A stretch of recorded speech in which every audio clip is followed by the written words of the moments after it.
यावर्षी महाराष्ट्रामध्ये खूप मोठ्या प्रमाणात ऊसाचं क्षेत्र वाढलं असून ऊसाचा बंपर क्रॉप राहील अशा प्रकारची अवस्था आहे आणि त्यातूनच शेतकऱ्याला FRP मिळाली पाहिजे आणि साखर कारखानदारी देखील चालली पाहिजे। या दृष्टीनं अडचणीत असलेल्या साखर उद्योगाला मदत करा अशा प्रकारची विनंती घेऊन आज आम्ही या ठिकाणी आलो। आम्ही सर्वात पहिल्यांदा आदरणीय गृहमंत्री महोदय जे ग्रुप ऑफ मिनिस्टर्सचे प्रमुख देखील आहेत आदरणीय अमित भाई शाह यांची भेट घेतली आहे।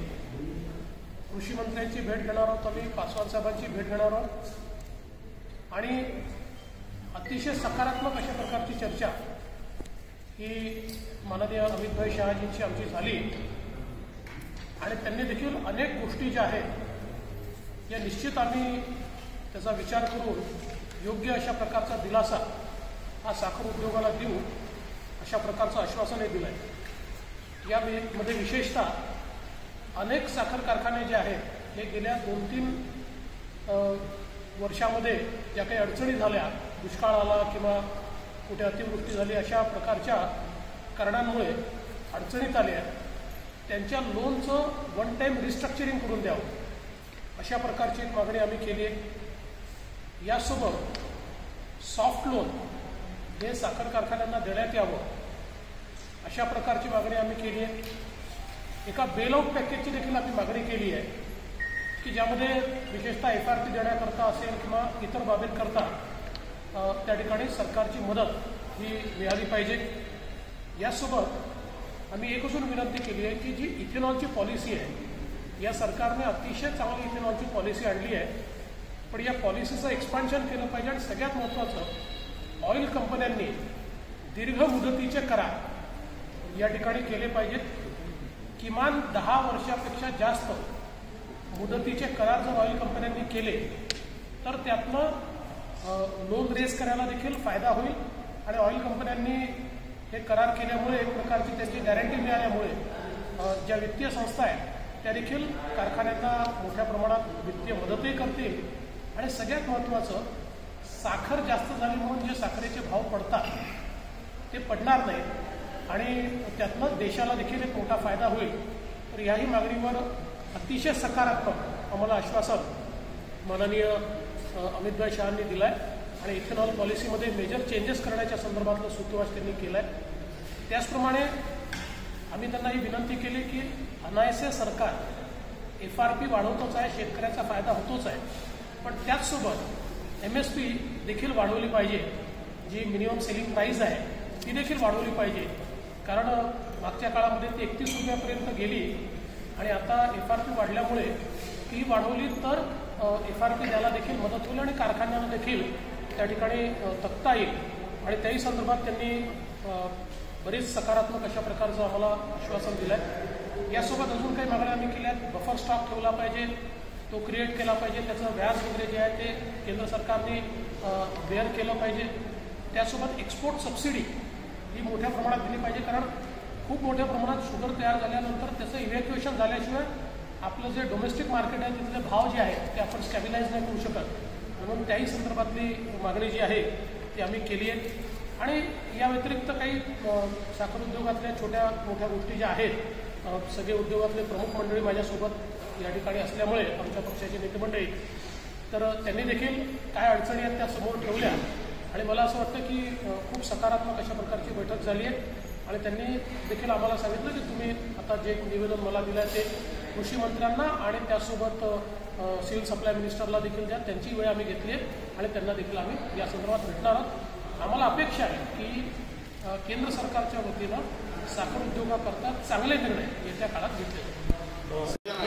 ज्या सगळ्या नेत्यांना तुम्ही घेऊन भेटलेले आहात ते सगळे नेते नुकतेच भाजपमध्ये आलेले आहेत, तर काही वेगळा राजकीय विषय या भेटीमध्ये होता का आणि इतक्या सगळ्या नेत्यांना घेऊन तुम्ही पक्षांची भेट घेतली त्याच्यामुळे काही वेगळी चर्चा? म्हणून मी आधीच सांगितलं की हे जे सगळे नेते आहेत वर्षानुवर्ष साखर उद्योगामध्ये आहेत आणि साखर उद्योगाची संपूर्ण माहिती आहे आणि यापूर्वी सगळ्यात पहिलं काम काही केलं असेल तर माननीय रावसाहेब पाटील दानवे यांची भेट घेतली ते सिव्हिल सप्लाय विभागाचे राज्यमंत्री आहेत आणि त्यांच्यासोबत बसून आम्ही पहिल्यांदा सगळा मेमोरंडम तयार केला.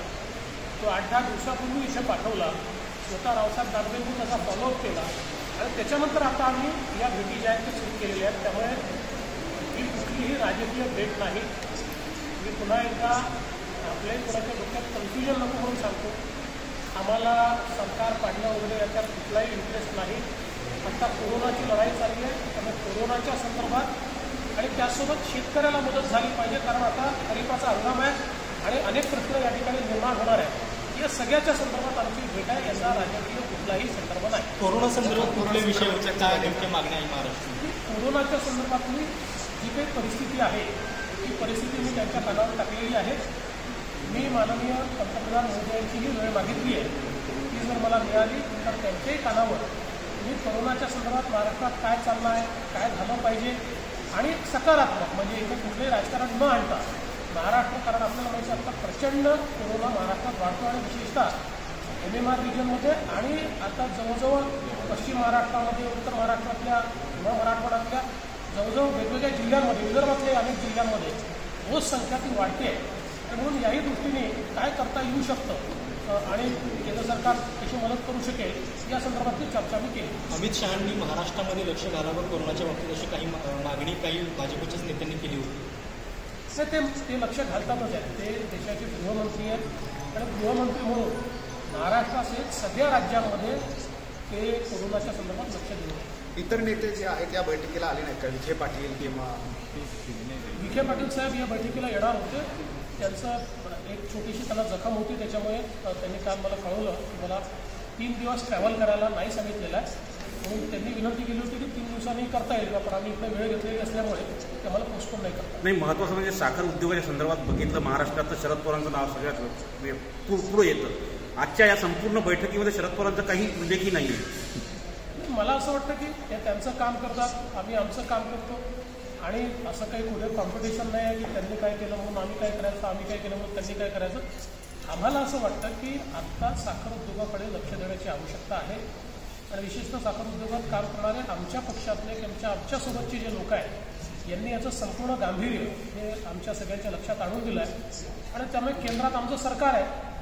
त्यामुळे साहजिकच आमच्या केंद्र सरकारकडे आम्ही मागणी घेऊन जाणं हे अपेक्षितच आहे आणि म्हणून आम्ही आलो. सध्या राज्यामध्ये जाहिरातीवरून कुतू मैमय सुरू झालेला आहे. जे जाहिरात दिली आहे जाहिरात आहे त्यावर सध्या काँग्रेस, शिवसेना आणि राष्ट्रवादीमध्ये सध्या कुरघोडी सुरू आहे.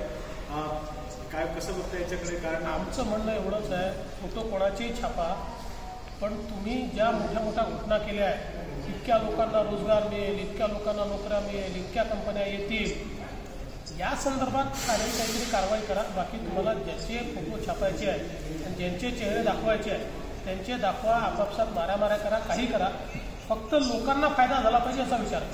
सर, मध्य प्रदेशमध्ये सरकार बदललं आहे, भाजपचं सरकार आलं आहे, राजस्थानमध्ये प्रयत्न झाला होता आणि आता महाराष्ट्राचं नंबर आहे असं म्हणता जातं. त्याबाबत काही चर्चा झाली का? मी आधीच सांगितलं की आमचा राजकीय अजेंडा नाही. हे सरकार पाडण्यात आम्हाला कुठलाही इंटरेस्ट नाही. कोरोनाच्या काळात आमचा सगळा फोकस हा कोरोनावर आहे. मी वारंवार सांगितलं आहे की आंतरविरोधाचं सरकार आहे. जोपर्यंत चाललं आहे तोपर्यंत चालेल, ज्या दिवशी पडेल त्या दिवशी काय करायचं आम्ही ठरवू, पण आमचं सरकार पाडण्याकरता कुठलाही प्रयत्न नाही. चर्चा अशी आहे की सर, चर्चा अशी आहे की आपण ऑपरेशन लोटससाठी दिल्लीत आले आहात. चर्चा काही असू शकतात, चर्चा वेगवेगळ्या लोक वेगवेगळ्या चर्चा करतात, पण ऑपरेशन लोटस कुठलं तयारी झालेलं नाही. लोटस ऑपरेशनची कुठली आमची त्या ठिकाणी चर्चा आहे. काही कथित व्हिडिओ त्यामध्ये भारतीय जनता पक्षाच्या नेत्याचं नावही आलं आहे. राजस्थानमधलं काही कथित ऑडिओ क्लिप आली आहे, त्यामध्ये भारतीय जनता पक्षाचं नेत्याचं नाव आलं आहे. त्यामध्ये म्हटलं आहे की भारतीय जनता पक्षाने राजस्थानमधलं सरकार पाडण्याचा प्रयत्न केला आहे असा आरोप केला आहे. असं आहे, मी महाराष्ट्राचा नेता आहे. देशात काय चालतं, कुठल्या राज्यात काय चालतं याची मला काही कल्पना नाही, पण अशा वेळेस ज्यावेळेस अशी परिस्थिती असते तशात रोज नवीन नवीन अफवा तयार होतात, एकमेकावर आरोप प्रत्यारोप होतात. त्यातला हा प्रकार असू शकतो, पण मला त्याची कुठली माहिती नाही. भाजपच्या पार्लमेंटची लवकरच नियुक्ती होणार अशा पद्धतीच्या बातम्या असं आहे. अनेक लोकांनी मला अभिनंदनाचं त्या ठिकाणी संदेश पाठवला. काही लोकांनी प्रेमाखातर अभिनंदन करून टाकलं. कोणीतरी ही माहिती एका माध्यमात आली आणि ते माध्यमाची जी काही क्लिप किंवा आहे ती काही लोकांनी फिरवून टाकली. अजून भारतीय जनता पक्षाची नवीन कार्यकारिणीच तयार झाली नाही. पहिले भाजपची नवीन कार्यकारिणी तयार होईल, त्यानंतर मग पार्लमेंटरी बोर्ड तयार होईल, त्याच्यावर कोण घ्यायचं नाही घ्यायचं याचा सगळा अधिकार अध्यक्षांचा, माननीय पंतप्रधान महोदय किंवा पक्षाच्या ज्येष्ठ नेत्यांचा असतो. त्यामुळे माझी अशी कुठलीही नियुक्ती झालेली नाही. सर एक शेवट प्रश्न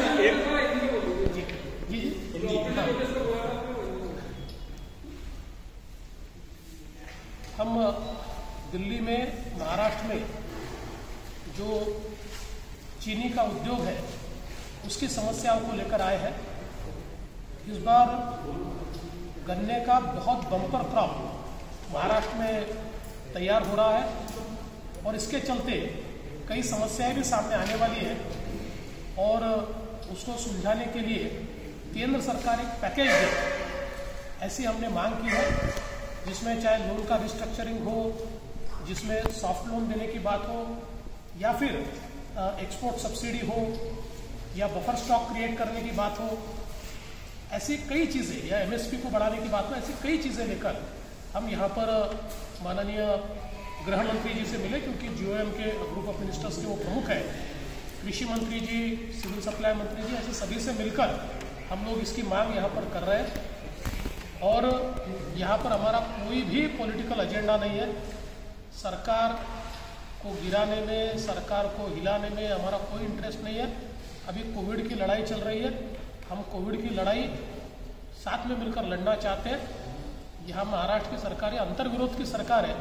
ये सरकार अपने बोझ से जब गिरेगी तब विचार किया जाएगा. आज हमारा एजेंडा प्योरली किसानों के हित में और चीनी उद्योग के हित में है.